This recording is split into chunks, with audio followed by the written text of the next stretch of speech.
Whew. Anyone else feeling like they just got off a crazy roller coaster? I mean, seriously, the last couple of weeks have been insane. It's definitely been a wild ride. Trade wars, Elon Musk and the government, international incidents. And that's just scratching the surface. Feels like we're blindfolded on that roller coaster, you know?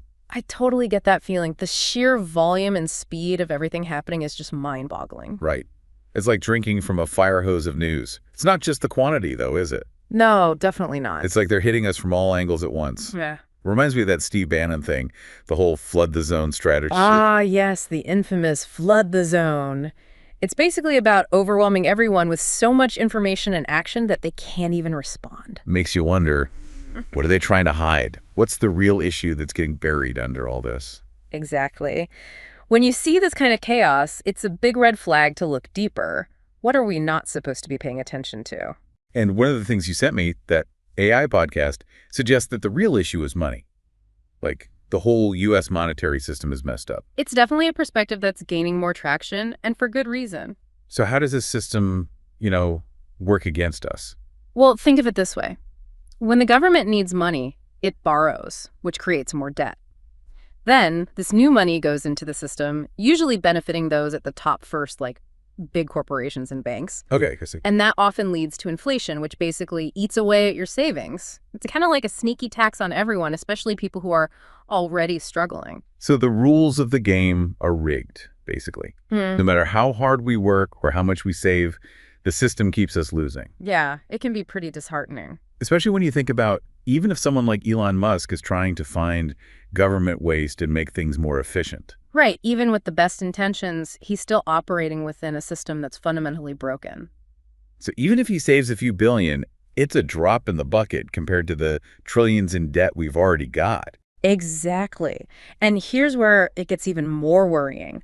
When the system is failing, those in power, the ones with all the financial control, They're going to protect themselves. yeah, even if it means exploiting the system even further. So we're talking about people like Trump, Musk. They might have good intentions, but ultimately they're incentivized to keep the game rigged as long as it benefits them. Unfortunately, that's the reality. Which brings us back to that AI podcast. Its solution, Bitcoin. It's basically saying, hey, if you want to fix this, you got to change the money itself.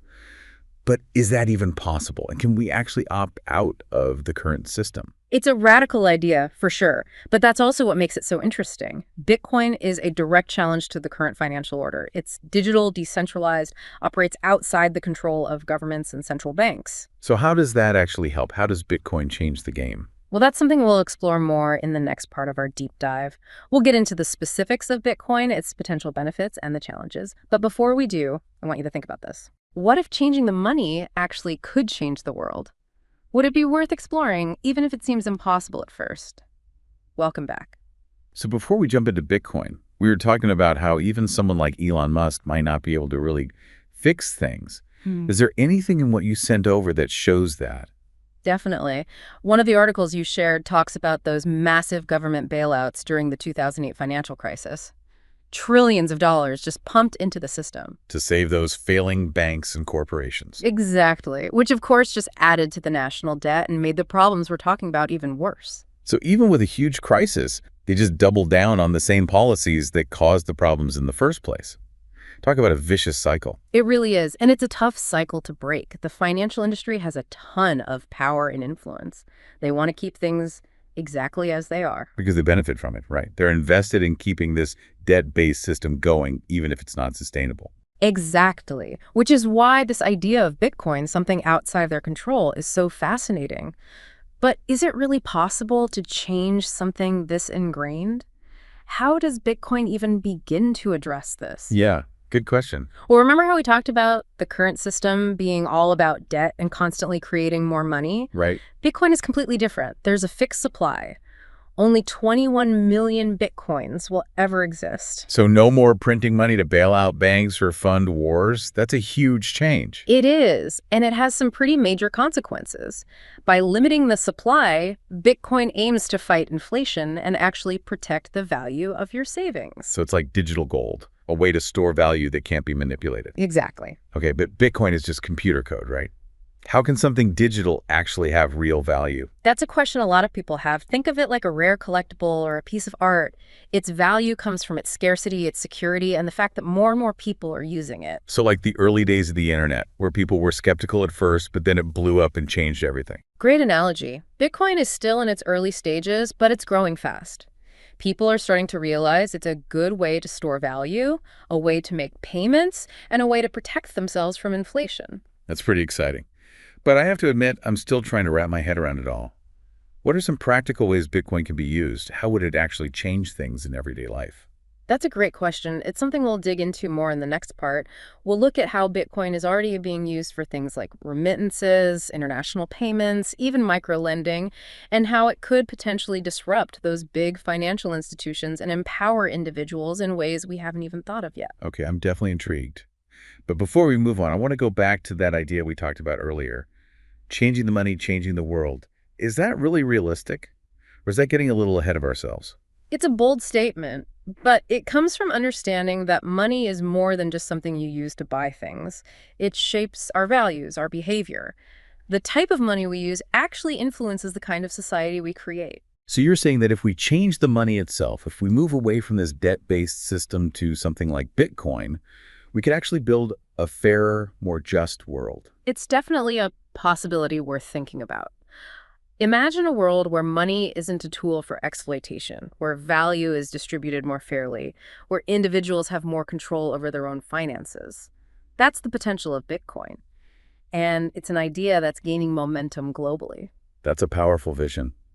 I'm ready to learn more about how to make that happen. But before we get too deep into that, I want to come back to something we touched on earlier.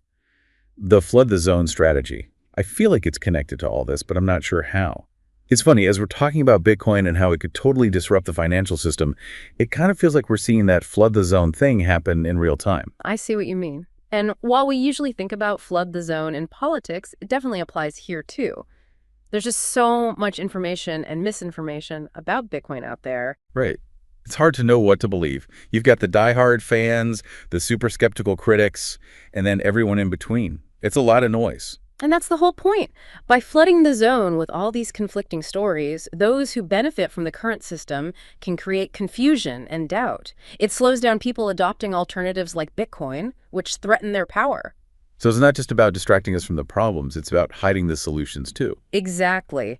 Make Bitcoin sound complicated, risky, maybe even dangerous. Suddenly there's no alternative, even though the current system is falling apart. But for those of us who want to cut through the noise, who are curious about Bitcoin, what should we be paying attention to? I'd say the most important thing is understanding the core ideas behind Bitcoin. We've talked about some of them. It's decentralized, it has a fixed supply, it's transparent, it's secure. Those are the foundations that make it so different from regular money. And those differences are important because they address the problems with the current system. Right. Decentralization takes away power from big corporations and governments. The fixed supply fights inflation, so your money holds its value. Transparency means you know exactly where your money's going. Okay, I'm starting to get the bigger picture, but let's get practical. How does Bitcoin work in real life? Sure. Take remittances, for example. People sending money back home to their families. Traditional services charge huge fees and can take forever. With Bitcoin, you can send money internationally almost instantly and for way less. That's huge for people who rely on those services. What else? Microlending is another area where Bitcoin is making a difference. Traditional banks often ignore small businesses and entrepreneurs, especially in developing countries. But with Bitcoin, you can lend directly to people, cutting out the banks and giving individuals access to capital. So it's about giving people more financial control no matter who they are or where they live. Exactly. That's one of the most exciting things about Bitcoin. It levels the playing field and creates a more inclusive financial system, one that benefits everyone, not just a select few. Okay, but let's be real. Bitcoin is still new, and there are going to be challenges. What needs to happen for it to really reach its potential? One big challenge is scalability. As more people use Bitcoin, the network can get overloaded. That leads to slower transactions and higher fees. Right. But developers are always working on ways to make it faster and more efficient. So it's like the internet again. It started slow and clunky, but then it got better. Exactly. Bitcoin is constantly evolving, and the tech is always improving. Regulation is another hurdle. Governments are still figuring out how to deal with Bitcoin. There's a lot of uncertainty about its legal status around the world. Makes sense. It's disruptive, so there's going to be pushback from those who benefit from the old way of doing things. Of course.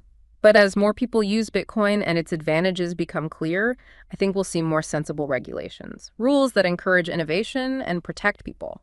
So we're not saying Bitcoin is perfect. It's not going to magically solve everything overnight. Nope. It's a tool, a technology with a lot of potential. But ultimately, it's up to us to decide how to use it and what kind of future we want to build. I think that's a really important point. Bitcoin and everything it represents is worth learning about and understanding, even if you're not ready to invest in it. Absolutely.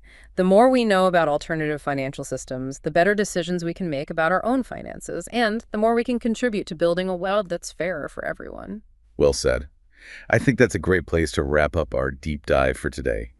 Thanks for joining us as we explore this crazy world of politics, finance, and the possibility of real change. It was great discussing these issues with you. I encourage everyone listening to keep exploring and learning. Remember, knowledge is power, and the future is ours to shape.